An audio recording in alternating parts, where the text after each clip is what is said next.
दोस्तों 1799 में उस वक्त के बहुत ही मशहूर इकोनॉमिस्ट थॉमस माल्थस ने बर्फ़ से ढके नॉर्वे का विजिट किया तो उन्होंने नॉर्वे को एक गरीब मुल्क जिसके लोग बहुत ही कम पढ़े लिखे और थोड़ी बहुत खेती बाड़ी करके अपना गुजर बसर करते थे, मगर 6 महीने सर्दियां और बर्फबारी होने की वजह से वहां एग्रीकल्चर करना भी खासा मुश्किल था, जिसकी वजह से उनके लिए 2 वक्त का खाना मिलना भी बहुत मुश्किल था। और थॉमस के इस विजिट के बाद नॉर्वे के हालात मज़ीद ख़राब हो गए और पूरे मुल्क में कहत फैल गया और लग यही रहा था कि नॉर्वे अब हमेशा यही ऐसा रहेगा, लेकिन ऐसा बिल्कुल नहीं था। ये है आज का नॉर्वे जो दुनिया का 5वां सबसे अमीर मुल्क है, जिसकी 25% पॉपुलेशन मिलीनियर है। इसके साथ साथ नॉर्वे हेल्थ, हैप्पीनेस इंडेक्स और डेमोक्रेसी जैसी चीज़ों में हमेशा आपको टॉप 10 में ही मिलेगा। लेकिन इतना बड़ा चेंज आया कैसे? कैसे किसानों का मुल्क आज इतना ज़्यादा अमीर बन गया है? आइए जानते हैं। तो दोस्तों, नॉर्वे दुनिया का 13वां लार्जेस्ट ऑयल प्रोड्यूसिंग कंट्री है और क्वालिटी ऑफ लाइफ के हवाले से भी दुनिया के टॉप 10 कंट्रीज में शुमार होता है, जहां दूसरी कंट्रीज जिनके पास नॉर्वे से भी ज़्यादा ऑयल है वो इस लिस्ट के करीब भी नहीं। तो नॉर्वे ने ऐसा क्या डिफरेंट किया? तो दोस्तों, ज़्यादातर कंट्रीज़ में जब बहुत ज़्यादा ऑयल निकलता है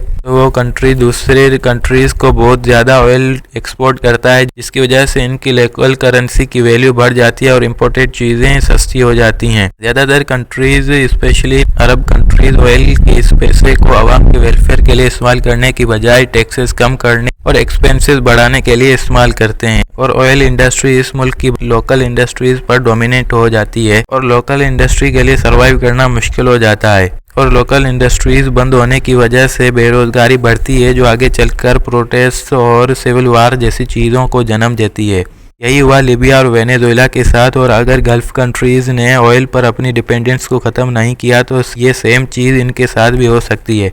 वहीं दूसरी तरफ नॉर्वे को ऐसी किसी चीज़ का खतरा नहीं, क्योंकि नॉर्वे की आइडियल पोर्ट लोकेशन होने की वजह से 19th सेंचुरी में ही अपनी इकोनॉमी सी ट्रेड पर शिफ्ट कर दी थी, जहां से वो डिफरेंट मिनरल्स एक्सपोर्ट करता था और इस वक्त तक नॉर्दर्न सी की 30% ट्रेड अकेला नॉर्वे ही कंट्रोल कर रहा था। नॉर्वे उस वक्त सबसे ज़्यादा टैक्स लेने वाला मुल्क था, लेकिन इस टैक्स को वो अपने लोगों के वेलफेयर, हेल्थ, एजुकेशन और लोकल इंडस्ट्री को सपोर्ट कराने में ही खर्च कर रहा था, जिसकी वजह से अनएम्प्लॉयमेंट कम से कम हो रही थी। नॉर्वे अब एक डेवलप्ड कंट्री था, लेकिन इतना भी नहीं जितना आज है। नॉर्वे की किस्मत तब बदली जब 1959 में नीदरलैंड में ऑयल की डिस्कवरी हुई। इसी दौरान एक्सपर्ट्स के मुताबिक नॉर्दर्न सी के नीचे भी ऑयल निकलना चाहिए, तो 1966 में फिलिप्स पेट्रोलियम नामी एक कंपनी ने नॉर्दर्न सी के नीचे ऑयल की खोज स्टार्ट कर दी, लेकिन 2 साल ड्रिलिंग के बावजूद ऑयल ना मिल सका और फिलिप पेट्रोलियम ने एक आखिरी दफ़ा ट्राई करने की ठानी और लकीली इस दफ़ा बहुत ज़्यादा क्वांटिटी में ऑयल निकल आया और अगले 10 सालों में नॉर्वे एक गरीब मुल्क से पेट्रोलियम पावर हाउस बन चुका था